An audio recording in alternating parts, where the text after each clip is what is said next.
The room did not explode into chaos. It did something far stranger. It tightened, like every sound had been pulled inward and held there, suspended, waiting for something none of them could name. And Jake Mercer felt it before he understood it. That small shift in the air, the way his own voice suddenly sounded louder than it should, the way his grin did not land the same way anymore. But he pushed through it anyway because backing down was not something he had learned yet, not in uniform, not in front of his peers, not in a place where pride carried more weight than sense.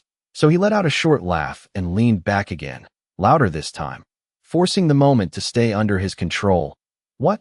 That all you got?" he said, tapping the counter with his knuckles. But the old man did not answer, did not argue, did not even glance back down. He simply held Mercer's gaze for a second longer than expected, and then slowly returned his attention to the coffee, as if the entire exchange had already passed, as if Mercer had missed the moment without realizing it. And that was what unsettled him, not defiance, not anger, but dismissal, quiet and complete, like being erased without a word.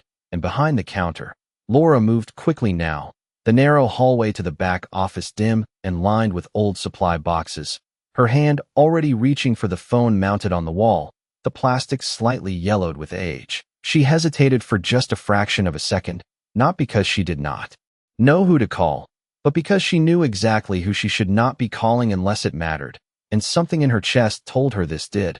More than she could explain, she dialed from memory, each number pressed with care, listening to the faint clicks echo in the small room. And when the line connected, her voice dropped low, steady but urgent. "I need you to listen. There is a man here," she said, choosing her words carefully, describing the tattoo not as ink, but as something older, something deliberate. A circle, 5 marks, like claws, faded but clear. There was a pause on the other end, longer than expected, the kind of silence that meant recognition rather than confusion. And back in the diner, Mercer shifted in his seat, his confidence thinning at the edges as the room refused to return to normal, his buddies no longer laughing as easily, one of them glancing toward the door without knowing why, while the old man sat exactly the same, posture relaxed, shoulders slightly forward, hands steady. But there was something else now, something that had not been there before, or maybe had always been there and simply went unnoticed, a presence that did not demand attention but held it anyway, like a weight beneath the surface. And Mercer felt it pressing against him, subtle but undeniable. He cleared his throat, trying to reset the moment. "Look, I am just saying, if you are going to wear something like that, you better be ready to explain it." His voice softer now, less certain, and for the first time, the old man spoke, not loud, not sharp, just enough to carry across the counter. "It is not for you," he said, each word measured, final, and that should have ended it. It should have been dismissed, laughed off, turned into another story to tell later, but it did not, because at that exact moment, somewhere miles away, a man in a quiet office had just gone very still, staring at nothing, hearing Laura's words echo in his mind. And for reasons even he could not fully explain, he was already reaching for his jacket. The man in the office did not ask for confirmation. He did not request a second opinion. He simply stood up, slow at first, then faster than anyone in that building had ever seen him move, his chair rolling back with a soft scrape against the polished floor, his hand already reaching for the old field jacket hanging on the rack beside the door, the kind of jacket that did not belong in offices anymore, the kind that carried years in its seams. And as he pulled it on, his mind was no longer in that quiet room, but somewhere far older, far deeper, a place where names were not written down and symbols meant more than rank. And the moment Laura had described those 5 marks, something long buried had surfaced without permission, something that did not belong in the present. And yet here it was, sitting in a roadside diner like it had been waiting. And back at that diner, the air had not loosened. It had grown heavier, thicker, like the walls themselves were holding their breath. Jake Mercer shifted again, this time not out of confidence but discomfort, his fingers tapping against the counter in a rhythm that did not match anything around him, because the old man's words had landed in a way he could not shake. "It is not for you." Simple, quiet, but absolute. And there was no challenge in it, no anger, just a line drawn so clean it left no room to cross. and Mercer found himself searching for something to say, something to regain ground he could feel slipping, but nothing came out the same way twice, his voice losing its edge without him noticing. "You think you can just sit there and say that?" he asked, but it sounded thinner now, less certain, and one of his friends leaned in slightly, not speaking, just watching, because even he could feel it, that something was off, something they were not equipped to handle. And near the doorway, a truck driver who had been halfway through his meal set his fork down quietly, his attention pulled without knowing why, while Laura stepped back out from the hallway, her face composed but her eyes different now, focused, alert, like she was waiting for something she knew was coming. And she did not look at Mercer, she did not look at anyone else, she looked at the old man, and for a brief second, he met her gaze, just a slight turn of his head, just enough to acknowledge it, and there was something in that exchange, something unspoken, like two people recognizing the same storm on the horizon, and then it was gone, and the old man returned to stillness, but not the same stillness as before. This one carried weight, history, presence, and Mercer felt it press against him again, stronger now, like standing too close to something he did not understand, and for the first time, doubt crept in, small but sharp, not about the man, but about himself, about whether he had misread something he should have seen, and miles away. The man in the jacket was already moving fast, keys in hand, engine turning over before the door had fully closed behind him, his eyes set, his focus absolute, because there were things in this world that were not supposed to resurface, and if they did, it meant something had gone very, very wrong. The highway stretched out in long gray lines as the engine roared beneath him, the speedometer climbing past 60, then 70 miles per hour without hesitation. But the man behind the wheel did not notice, his grip steady, his eyes fixed on the road ahead while his mind moved somewhere else entirely, somewhere buried beneath years of silence and orders never written down, because that symbol was not supposed to exist anymore. Not out here, not in the open, not on the arm of a man sitting alone in a diner like the past had simply decided to walk back into the present without asking permission, and back inside that diner. The air had shifted again, quieter now, heavier in a way that made even small sounds stand out. The soft hum of the refrigerator, the ticking of a wall clock that had probably been there longer than Mercer had been alive, and Jake Mercer could feel it pressing in around him, the edges of his confidence thinning with every passing second, because the old man had not argued, had not defended himself, had not even acknowledged the accusation the way Mercer expected, and that absence of reaction had created something worse than confrontation. It had created uncertainty, and uncertainty did not belong in Mercer's world. So he pushed again, not as loud this time, not as sharp, but still trying to regain control. "Look, I am just saying, if you are going to wear something like that, people are going to ask questions," he said, his voice landing somewhere between firm and unsure. But the old man did not move, did not respond right away. He simply rested his hand flat on the counter, the faded tattoo catching the light for just a moment. And then he spoke, calm and even. "Some things are not meant to be explained." And that was it. No lecture, no warning, just a statement that seemed to close a door Mercer had not realized he was standing in front of. And for a second, no one spoke, not Mercer, not his friends, not even the other customers, scattered around the diner, because something about the way those words were delivered made it clear that pushing further would not bring answers. It would only reveal something they were not ready to see. And near the door, Laura shifted her weight slightly, her eyes flicking toward the clock, then back to the old man, her fingers curling lightly against the edge of the counter as if she were counting down something only she could feel.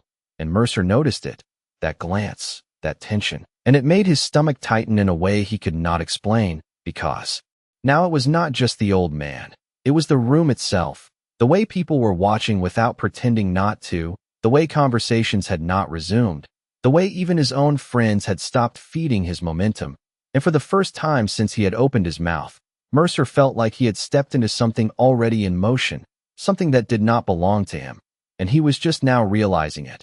And outside, far down the highway, the man in the jacket pushed the accelerator a little harder, the engine responding with a deeper growl as the distance closed mile by mile.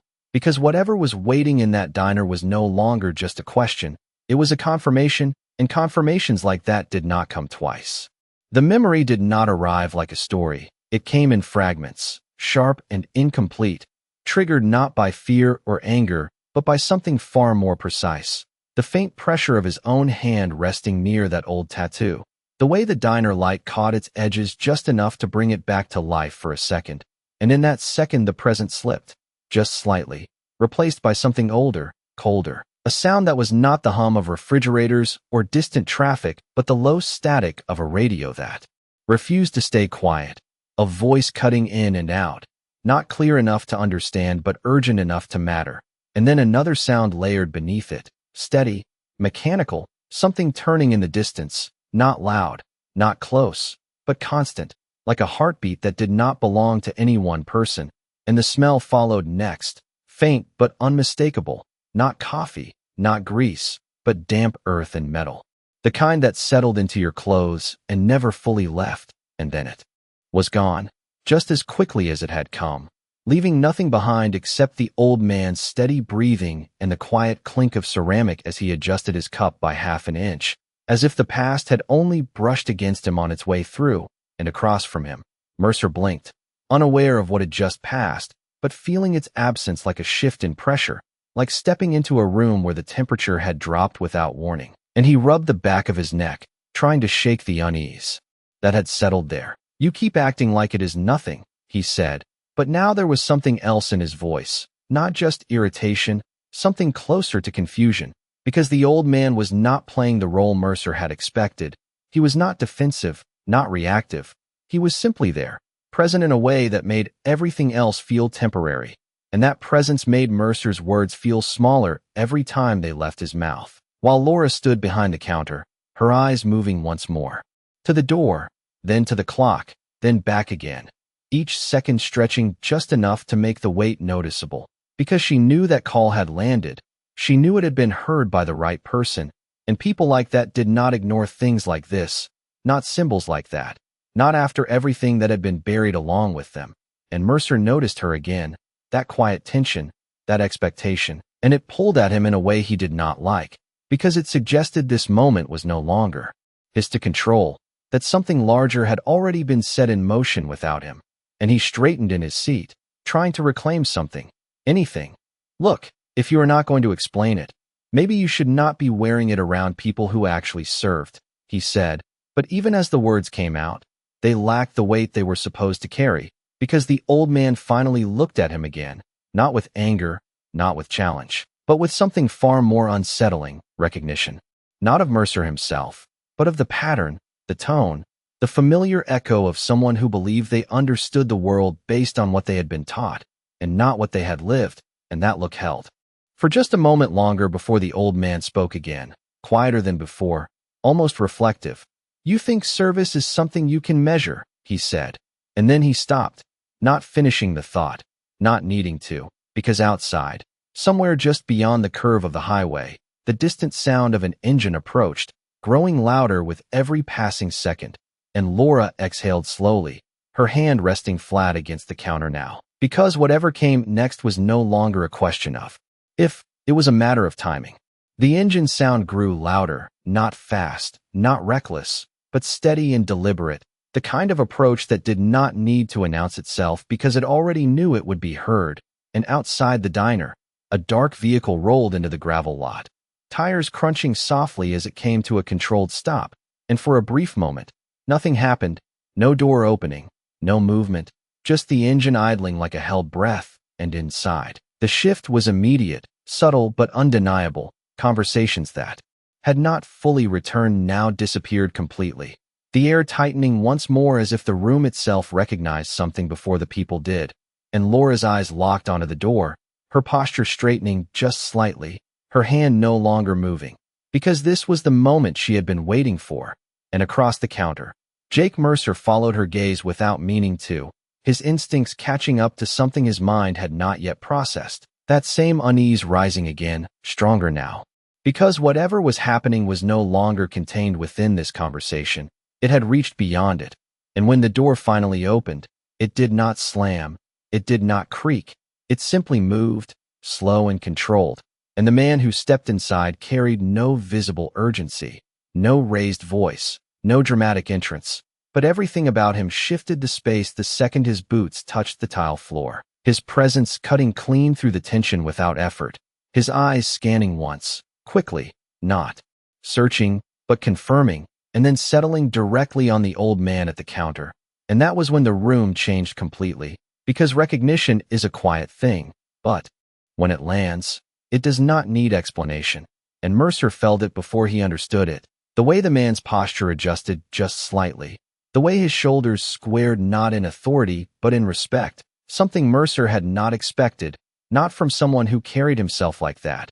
And the man took a few steps forward, each one measured, each one deliberate, until he stood just a few feet behind Mercer, close enough that the difference in presence was impossible to ignore, and Mercer straightened instinctively, his body reacting before his thoughts caught up, because something about this man demanded it without a word, and still, no one spoke, not yet, because the moment had not reached its peak. It was still building, and the man's gaze dropped briefly, not to Mercer, not to anyone else, but to the old man's arm resting on the counter, to that faded circle with the 5 claw-like marks, and in that instant, everything else fell away, the diner, the people, the noise, all of it replaced by something older, something understood without being said.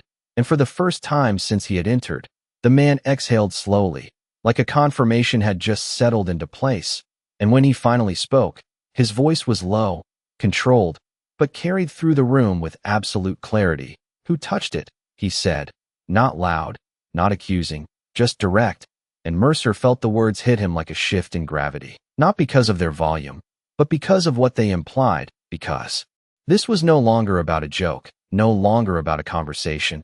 It had become something else entirely, something he was already standing in the middle of without realizing it. And behind the counter, Laura did not move, did not speak. She simply watched, because she knew this was only the beginning, and the real moment, the one that would change everything, had not even happened yet. The question did not echo. It settled, heavy and precise. And for a moment no one moved, not because they did not hear it, but because they understood, instinctively, that answering it would change something they could not undo. And Jake Mercer felt that realization hit him in a way no command ever had, his posture tightening as the weight of the man standing behind him pressed in without contact, without force, just presence alone. And Mercer swallowed once, his throat suddenly dry, his earlier confidence now reduced to something smaller, something uncertain, because this was no longer a situation he could talk his way through, not with jokes, not with authority, not with anything he had relied on before. And slowly, almost without meaning to, he shifted his gaze toward the old man again. But the old man had not moved, not even slightly, his hand still resting on the counter, his expression unchanged, calm, distant, like he had seen this moment coming long before any of them realized they were part of it. And the silence stretched, just long enough to make it unbearable, until Mercer finally spoke, his voice lower now, stripped of its earlier edge. "I did," he said, the words coming out slower than he expected. And the man behind him did not react immediately, did not raise his voice, did not step forward. He simply nodded once, as if confirming something already known, and then his attention shifted, not back to Mercer, but forward, past him, to the old man. And in that movement, something changed again, subtle but absolute, because the way he stood was no longer just authority, it was recognition, and respect followed it without needing to be announced, and Mercer felt it. The difference between how he had approached this moment and how the man behind him now held it, the gap between assumption and understanding, and it was wider than anything he had expected. And the man took one step forward, just enough to come fully into the old man's line of sight, and for a brief second, neither of them spoke, not because there was nothing to say, but because too much had already been said without words. And then, slowly, deliberately, the man reached up and rolled back his sleeve, the fabric sliding up his forearm to reveal skin that carried its own history.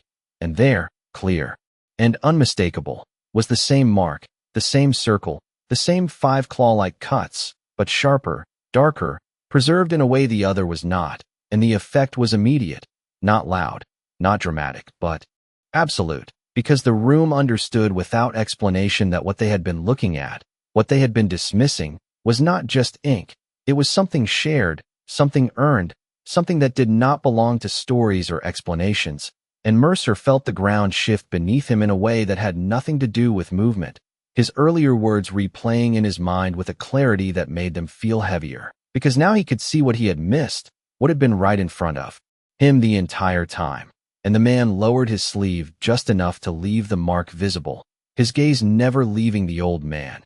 And when he finally spoke again, his voice carried something different now. Not command, not authority, but something deeper, something quieter. "Sir," he said, and the word landed in the room like a line drawn in stone. Because respect, when it is real, does not ask for permission, it simply appears. And in that moment, everything Mercer thought he understood about rank, about presence, about what mattered, began to fall apart without a single argument being made. The word did not fade when it was spoken.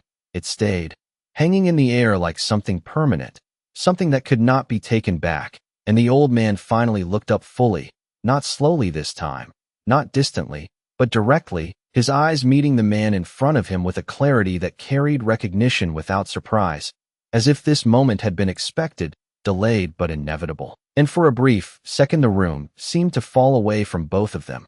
The diner, the people, the tension, all of it reduced to background noise against something much older and far more significant. And the man who had just spoken straightened slightly, not out of pride but out of respect, the kind that is not taught in training or written in manuals, the kind that is learned in places where names are not recorded and actions are not announced. And his voice, when it came again, was quieter, steadier. "We searched," he said, each word measured, careful, for years.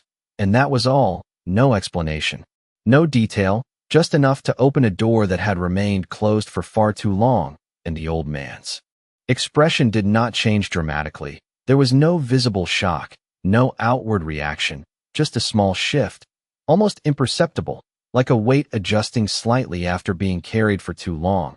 And he glanced down once at the tattoo on his arm, the faded circle, the 5 marks that had once been sharp and defined, and then back up again. And in that movement there was something unspoken, something that did not need words because both men understood it already.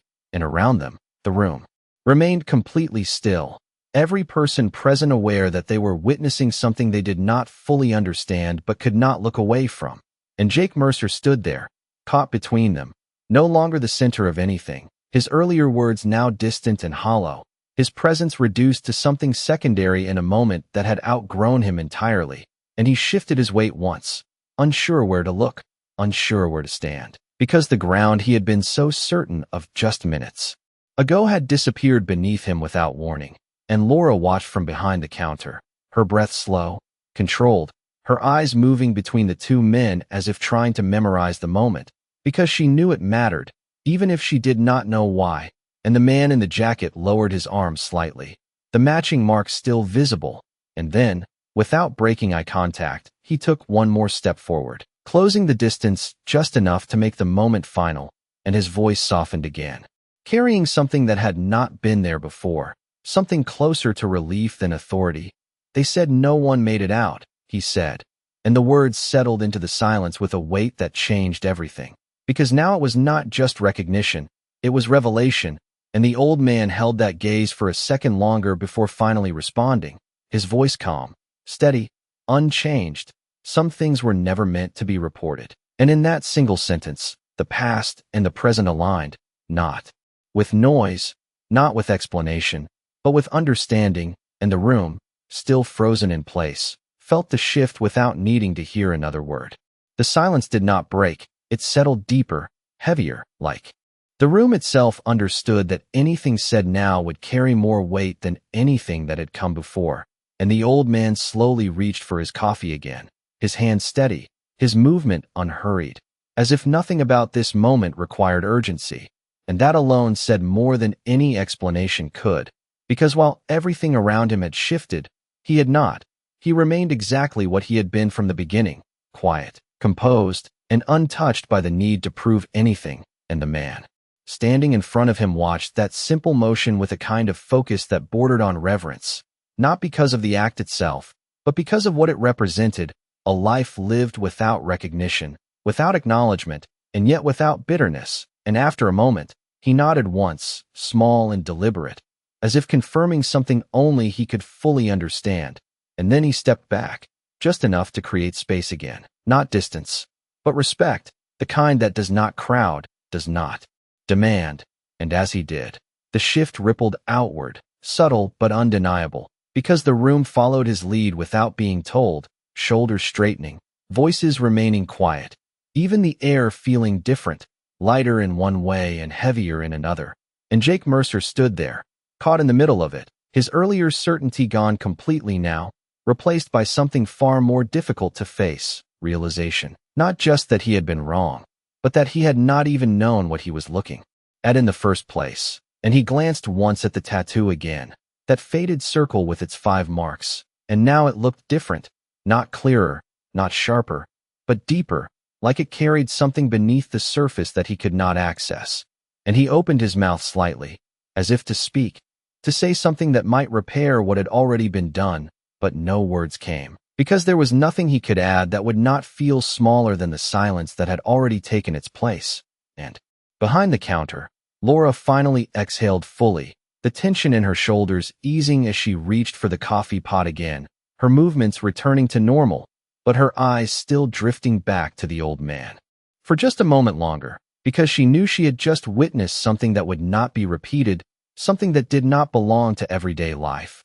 And outside, the engine of the vehicle had gone quiet, the heat from it still rising in faint waves against the afternoon air, and inside, the man in the jacket gave one last look toward the old man, not searching, not questioning, just acknowledging, and then he turned without another word, moving toward the door with the same controlled pace he had entered with, leaving behind a room that no longer felt the same as it had before. And the old man took another sip of his coffee, set the cup down, and after a brief pause, he stood, slow but steady, adjusting his jacket as if preparing to leave. And as he walked past Mercer, he did not stop, did not look at him again, but as he passed, he spoke, just once, quiet enough that only Mercer could hear. Respect is not something you ask for. And then he continued on, pushing the door open, and stepping out into the light, leaving the words behind to settle where they needed to. And Mercer remained there, unmoving, the noise of the world slowly returning around him, but not quite the same, because some moments do not end when they are over. They stay, reshaping everything that comes after. And in that diner, on that ordinary afternoon, something had been remembered that was never meant to be forgotten.